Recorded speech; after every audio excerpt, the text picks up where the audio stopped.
It's car con carne. Let's eat in the car. It's car con carne.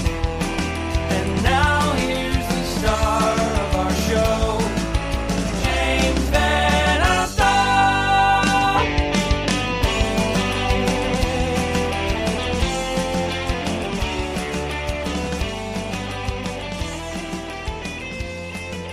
And welcome to Car con Carne. I'm James Van Alstyne. The show brought to us tonight by Siren Records McHenry. A quick programming note. Earlier this week, tonight I'm recording episode 603, or here in Chicago, we say 603 or 600 tree. I always get that wrong. A couple nights ago, I did episode 600 of this podcast. And if you missed it, it was a live, nonstop, 5-hour recording with about 30 different guests. The entire chunk, the massive slab of interviews is available to watch on YouTube and on Facebook. And I also chopped it up for easier consumption in audio form wherever you get your podcast. Lots of fun guests, lots of great stuff. That was Monday night. That was the endurance test I created for myself. Coming up, I'm making plans for a road trip. You know, this podcast originated in a car, and yes, it'll return to the car. Making plans to go to the Music from Illinois museum exhibit in Springfield, Illinois. Brand new museum collection. I believe it opens tomorrow, and they have a broadcast facility there. So we're going to take the podcast on the road and talk about everything to do with Illinois music, and that is something I'm working on right now. Details to come. Tonight, though, he is a visionary artist. His new project is called Featured. Just released a full-length last month called Girly. Not a bad LinkedIn profile for this guy. He's been part of Nitzer Ebb, Cubanate and Die Krupps. Julian Beeston, good evening. Hello. How's it going, James? I feel like you brought the mood into a much more mellow place. I was a little too high energy, and you're very chill. I'm trying to be chill. Yeah, well, because I've been here 12 hours, mate. This is your laboratory. You saw my message this morning. I don't know if you saw my message. I thought it was 6:30 a.m. Oh, shit. No, I didn't even see that. I'm sorry. Because I'm so rock and roll, I got up, especially for you. Oh, no, I feel terrible. And I had tea and... Oh, Julian, I didn't even see the message. And this brings up a point that makes me crazy. But it's not your fault. It's Brooke's fault. I blame Brooke at Armalite. But yes, we're too accessible on too many platforms. Too many messages in too many places. It's hard to centralize any of it. Oh, God, yeah, I know. Don't you just hate email chains? Email chains, but then there's Facebook Messenger. And, I sent you a message on Instagram. Yeah. Did you get my DM on Twitter? Like... No. I can't. And then someone will have the nerve to pick up the phone and call amidst all these messages. Like, I can't. Sacrilege. Sacrilege. So congratulations. Girly, your recently released album. It just feels like the right album at the right time. Oh, really? Well, that's jolly nice of you to say so, James. Well, it's a very accessible electronic album with a gleefully dark edge. Oh, I like to write that down. Gleefully dark? Yeah, accessible. Yeah. I hope someone's making notes. Yeah. Let's talk a little bit about the concept. It's called Girly. You have 10 different vocalists on this, female vocalists? Yeah, I think so. Don't ask me to count. As I said, it's been a long day. I understand. Yeah, actually, no, I think there's 10, all in all. So what was the vision there? Just you wanted to put your compositions out there with different female voices? There was a specific thing you were going for? Pretty much, yeah. I haven't really done anything of note, really. I've just been a hired hand and just done dodgy remixes for people and stuff like that. And I sort of engineered quite a lot of stuff and produced quite a lot of stuff. And then sort of over the last sort of 10, 15 years, my main sort of musical output was sort of music for dodgy reality TV, which is redundant.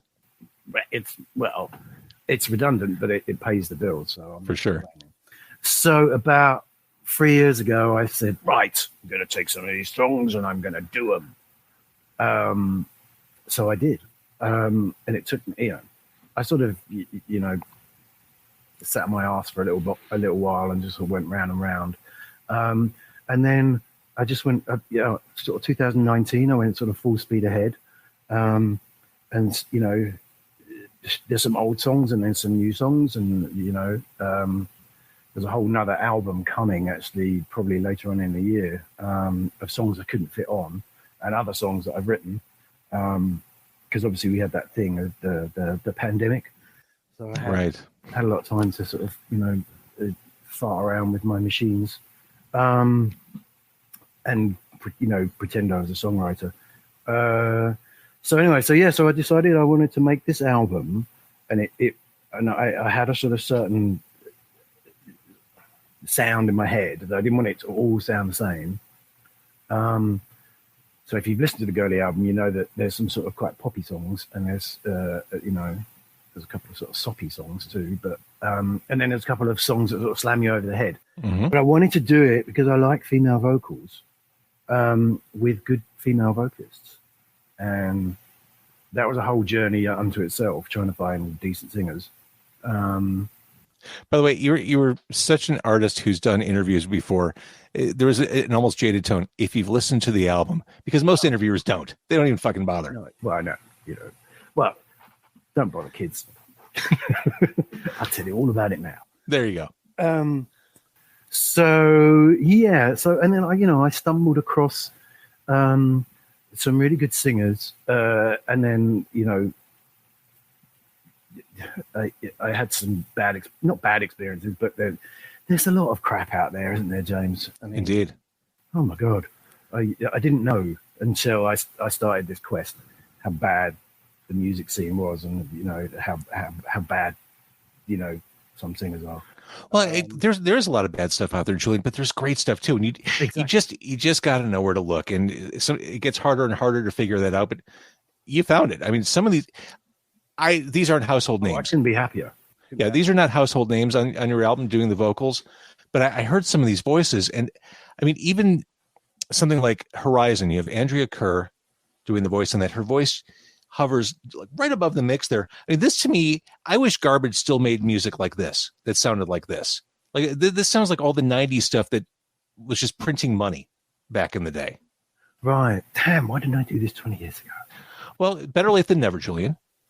But these vocalists are fantastic. And when you hear the lyrics they created for your songs, when you hear what they do with their songs, was it kind of a revelation to have someone paint these songs with a different brush? It was in that respect, but with this album, with Girly, I wrote everything. Oh, you just plugged in the voices, basically. Well, it's not. Yeah, I worked with the singers and wanted their input and wanted their take on what I'd written. Oh, that's fantastic. Okay. So I wrote all the songs, and I wrote all the, that's why it took me so long, because I wrote all the lyrics and everything as well. So, and then I sang them very badly and said, "What do you think? Could you sing it like this?" And then we'd work and go back and forth a bit. Although, luckily, most of the singers were in LA at one time or another. So, sorry, we've got Chico the Chihuahua. Can we see Chico the Chihuahua? Yes. We'll show Chico. He has to be center of attention, don't you? Oh, yes. Who's a good dog? There you are. Yep, I don't want a doggy wash, though. It's not time for doggy washing. No, I know you want snacks. Yes. So he's had his dinner, and now he knows I'm talking to someone. So right. Chico's not getting attention right now. You are, and that's unacceptable. Yeah. So hang on. Here's a snack, and then Gizmo's down here, but she's shy. Gizmo's a great name for a dog. Yeah.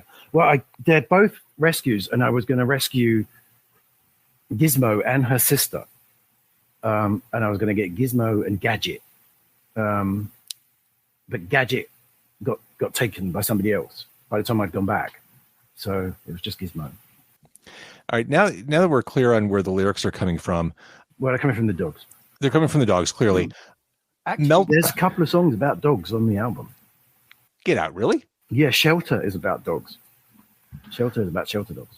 With Libby Holland. Sung by the lovely Libby Holland. Who also, that's not the only song she's on. One of my favorite songs, if not my favorite song on the album, is Satellite. It's this dreamy, slow-burning song on the album. Oh, lovely. Love that song. But talking about lyrics, there are politics in some of the lyrics, like Meltdown. I wondered. This made me crazy. I'm so surprised there wasn't more political music being put out into the universe over the past few years. Just given the state of the world, I just expected us to be flush with political songs over the past 18 months at least. I mean, it's not so much well, I don't know if they're political. I was quite sort of I don't know. I was quite angry last few years about a lot of things. This year, couldn't care less. This year, I can't even watch Bill Maher, and cause it's awful, isn't it? Everything that's going on in the world. So but it's political, but it's more about stupid people, and there's stupid people on both sides, on all sides. 100%. Yeah. So. Well, then let's talk about American. That's actually about fireworks, and bloody Americans, just preoccupation with having to let fireworks off all the time. You're saying this as a dog owner, aren't you? Yeah, exactly. Because every 4th of July season, starting at Memorial Day, there's no season anymore. It's just, I don't know if you've been to LA. It's just constant. Believe me, it's no better in the Chicago area. Yeah, no. It's nonstop, and my dog is a wreck. Yeah. And just when you think they're over, nope, we're in war-torn Beirut all of a sudden. Yeah, but it's like these people who let them off at 4:00 in the afternoon, when it's still daylight, and I'm like, what is the point? What is the point? What planet are you on? They're not even cheap thrills because they're really expensive to buy. I know. I mean, it's just, it boggles my mind. So it started off as a fireworks song, then it just sort of turned into general stupid people song. It's not anti-American. It's just, maybe Americans could get some humility and sort of, stop claiming to be the best at everything. I mean, you have you're always world champions at baseball, and you're the only country that plays. Number one. Yeah. Yeah. And there's lots of other countries that play too. So, American. I just thought it was quite funny. Some of the other songs on the album, in particular, "Come and Get It" with Sabrina Love on vocals, "Boom Boom Shake the Room." Is this a courtship song? Is this a song about erectile dysfunction? I can't quite figure this out. It's a song about a girl having a fight. I was trying to write something. The "Boom Boom Shake the Room" thing came a bit later, but I was trying to sort of write this sort of positive angle on a girl basically telling a dude to go F himself. And that's so it turned it, because it was quite a fun and up tempo track. And then I got the "Boom Boom Shake the Room" bit. In fact, Sabrina had already recorded it with her lovely sister who plays guitar, Melissa. And then I said, "Oh, I've got this extra bit. It goes like this." So I did a quick sort of demo of it, and she went back in and put the "Boom Boom Shake the Room" bit in. You can take it any way you want. I mean, it could be a song about erectile dysfunction. It could be a song about just female empowerment. It could be a song about whatever you dogs want, having a shag. But it was more about a girl having a fight, or just some geezer giving her a hard time, and she fronts him up and then says, don't you dare, or I'll get you. There's no way I can have a conversation with you and not reference the source of our hometown pride. You have Ayatoya. You're working with her again on this album. She was on the EP you put out around the end of last year.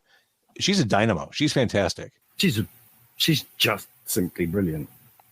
There's no other word for her. When I was looking for singers and I came across her and I was like, yes, how do I get in touch with her? She's awesome. And she can sing and she can play and she can... She is a one-person force of nature. Hold on.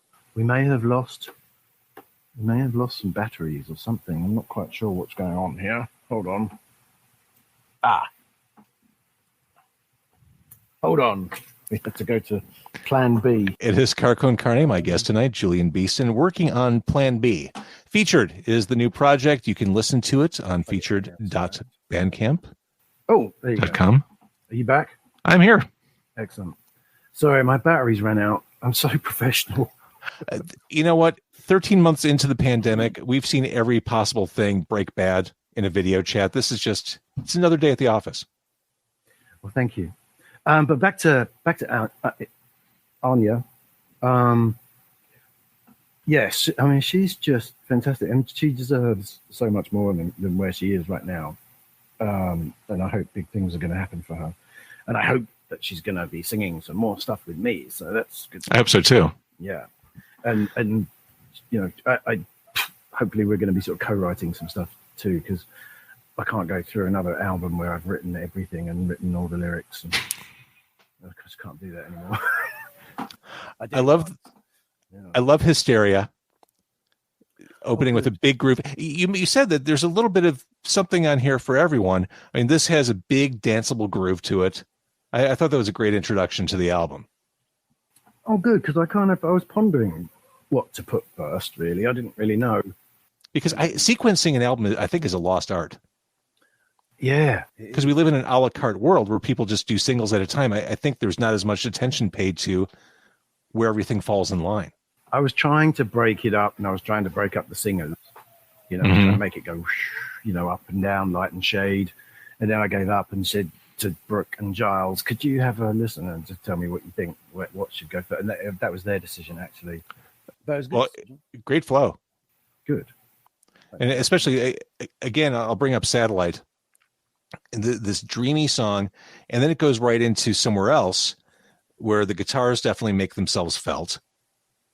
They announce themselves as a presence. It really is a nice, this sounds trite and cliche, but nice journey going through these tracks. Good. I'm glad. I like to think so. I'm very proud because I could, I don't know. That's why I didn't do anything for so long, because I thought, I could do a EBM album or something, couldn't I? It'd just be a cop out, and it's just, I don't want to do that. Sorry, this dog here. So I'm very pleased with how it turned out, and the fact that it's all quite different. And I think all the songs stand up and are reasonably good. So. Is it safe to say you've kind of figured things out for yourself, career-wise, artistically? Like you've kind of found your calling, where you need to be? It only took 30 years. But you got there. I mean, there are plenty of artists who don't. I guess so. Yeah, I guess that's a good way to think. I'm pretty happy. I'm fortunate enough to live in LA, and I've got little. I do my reality TV music, and then I get to work on. I do a lot of production sound for video games and stuff. So that's quite nice. I don't work in a bank, so right. Yeah, so I don't know. But yeah, grass is always greener. But I'm pretty happy, Reading, I'm writing more stuff, and I'm just, I'm quite happy with my dogs and just, hanging out. I'm not looking for some amazing meaning to life where I have to go and sit on top of a mountain or something. Reading what you wrote about this album and your history on Bandcamp, talking about, basically walking through your musical resume. Is it safe to say that you're better being your own boss than working for others? Oh, God, yeah. I do get fired a lot for being, obviously being inept. I got fired for being, basically, sorry, this dog just now he wants to get down. Basically being inept in Nitzer Ebb, and they didn't like my ideas, and then that was, but there's no love lost there, or there's no hard feelings. It's water under the bridge, You're also very young. Not really. You look like you're younger than you probably are. I hope so. Yes, with that plastic surgery. Yes, you've somehow managed to LA. God, is that what it is? You've reversed the aging process somehow. I try to. Yeah. Although, I look in the mirror sometimes and I'm like, oh my God. And then, you go to Trader Joe's and you before you go in, you go, God, I look like an unmade bed today. That's why I live in the Midwest. Thank God you can't pick anybody up in the supermarket anymore because no one will talk to you anyway. So it doesn't really matter what you look like. So, But I've heard that you can pick people up in supermarkets, or you used to be able to, but it never worked for me. All you have to say is, hey, you know what? Back in the day, I opened up for Depeche Mode on the Violator tour. And they go, what? Who are you? But speaking of Trader Joe's, though, Trader Joe's does it. It's amazing when you're in there, and now they're playing 90s music. I know. And now I'm sort of, like they're playing New Order or something, and I'm singing along, and no one knows it's me because I'm wearing a mask. Of course. Or no one knows it's me singing. It's great, but I love it when you kind of come, you come up to the veggie burger section and you're, and then there's somebody else singing next to you. Yeah, you know how you know you're aging or you're getting older? It's when you sing along to the songs at the grocery store. I get it, but I do that anyway. When they're all like familiar songs from your childhood, that's when you know. Yeah, I love that. But that veggie burger section at Trader Joe's, the quinoa cowboy, delicious in the frozen section. Oh, and those they ran out of those bean burger things a little while ago, and I was gutted. But thankfully they got them back. So now I sort of overbuy them all the time. I always stock up on Trader Joe's frozen stuff because that's the best. Like in case of emergency, break glass type. Nothing. We have nothing in the fridge. Okay, orange chicken from Trader Joe's. It is. That's right. And it's the cheapest place to get certain things. I mean, I'm so sad. I plan my Saturday mornings. I get up and I go, right, I'm going to get to Trader Joe's before the rush. And we need to go to Whole Foods because they sell that stuff. But I don't want to deal with the crowds, So I relate. Yeah. I think everyone can relate, So looking back on your past, which we talked about kind of in circles, what would you go back and tell a young Julian Beeston? Not to be a dick. That's a good question, actually, James. Probably don't take it for granted. Well, I don't know. There's a lot of stuff that was really out of my hands. I was with the Ebb. I was working on Big Hit for like 6 months before they got rid of me. And they didn't like my ideas. And then they wanted a jazz drummer. So maybe I should have been a better drummer at the time. And not sort of taking that for granted. But then again, as I said, there's no hard feelings. They went off to Chicago, actually, and various other places, and sort of chased their tails for a little while and came out with that album. And possibly should have done that better. I don't know. And then possibly I should have taken football more seriously.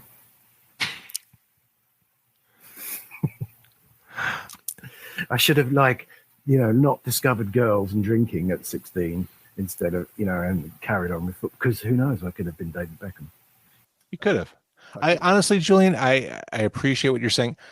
I think you figured out who you are and what you should be doing. I think the new album, Girly, by Featured, by the way, a very hard band to Google, just generally speaking. Yeah, it probably is. Yeah. I was just trying to think of a good name, and that sort of came up, but I know it's not the best name. But It works though, especially because you have 10 featured artists, featured vocalists on the featured album. Yeah, exactly. I think that's meta. Plus featured guitarists and featured, I had Dean from Curve plays bass on it quite a lot, and my good friend Steve from KMFDM, and Melissa, she plays a lot because I play guitar really bad. So that's the thing. I'd strum these. I'd sort of make these songs and sort of, I'd sort of just get everything where I wanted it, and then I'd sort of spend weeks playing with my modular system and, like trying to come up with sounds. And then, I should probably get someone to play this better, so I did. So, I got Melissa and Steve to play guitars better for me and Dean to play bass. So I didn't do anything really. You said these are a lot of songs that have been maybe sitting around for a while that you wrote a long time ago. What time frame are we talking about? Is this decades worth of writing? Is this past 5 years? Oh, it's decades. There's early versions of Hysteria and Fuel, which is on the first EP, and Horizon that were on the first. When I left Nitzer Ebb, this is another little regret actually. I did an album under the name Shining, and some of those ideas, Nitzer Ebb didn't want. So I went, well, I'm going to go take my ball and go to this studio and do this then.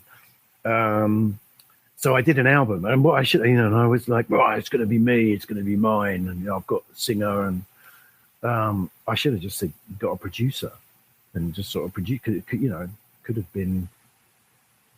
been way better than anything else at the time. It could have been, but it turned out a bit shit, really. And that's my fault. We did do a little tour though that was really good because Steve was in that band too. And we went. Another band I got fired from actually, Patricia Morrison's band. I was playing keyboards for her. And so we went on a little European tour together. So I'd play in Shining as the opening act, and then I'd play keyboards for Patricia Morrison. I feel like you have a little bit of Chicago in you because you have a self-deprecating nature. Oh, that's British. Is that British? It's very Midwestern too. Oh, well, that's good. I do have a fondness for Chicago, having spent 2 winters there and a summer and working. Because I don't speak to him very much, but one of my mentors, I guess you could call him. I don't know. I love him dearly anyway. Mr. Atkins was good enough to employ me, even though I was a bit shit, as an engineer for, to do. I did the best thing we ever did was the Gravity Kills album. That was really good. But I did various things, and I'd sort of just come over to Chicago and just hang out and just, do Invisible Records stuff. Yeah, I had Martin. 2000s. I had Martin on the show a couple nights ago. Lovely man. Brilliant industry mind. Exactly. He's an educator and a sensei for the music industry. Yeah, no, exactly. He is. He's lovely. He's a beacon. He is. All right. So, Julian, Girly is available now. And this is just a taste of what's to come, because you said earlier that there's a lot more behind this. Oh, God, yeah. You're going to be so bored with me, too. Well, let's test that out. Put out the next stuff, and we'll talk about that, too. Yeah, no, I'd love to. I'd love to come back and tell you all about it, because I've been literally, when I realized that, you'd stood me up at 6:30 this morning. Stop it. That's not true. I wrote what was possibly one of the best tracks on the new album. So, and there's some really great stuff to come. I'm going to be working with Anya again, and Christine, and Livy, and Whitney, and Mia, and I'm also going to be working with. We finished some almost finished some songs. Mari from Helix. Damn, she is awesome. Well, what I love there are a lot of things I love about this album. It introduced me to a lot of voices I hadn't heard before, and that was exciting to me. Good. Because I think the world needs more curators in whatever form they take, be it a project like this or whatever. You introduced me to a lot of new people this way, and I thought it was awesome. Oh, that's great. I'm really pleased that you like it, and I'm really pleased with what you said about it. That's really good. Everyone involved in it was just super awesome. So I'm telling you, Satellite, that's the one I keep coming back to. Really? Mm-hmm. That's it's not the oldest one, but it took me a while. That went through many little revisions and, all sorts of stuff. And then it came together right at the end. And then I gave it to Livy and I said, can you even understand what I'm singing? And she said, yeah. Because Livy was in LA, but then she went. Oh God, she was in Romania, and then now she's back in Canada. But and I mean, everyone did a great job on this album for me, so I can't take credit really. Well, I would encourage people who are watching or who are listening to listen to this album. It's I said it at the beginning. It just feels like the right album at the right time. The world is brightening up. It's the right sound, right vibe, everything. So, Julian, stay right there, and thank you for being on tonight. Thank you. My pleasure, mate.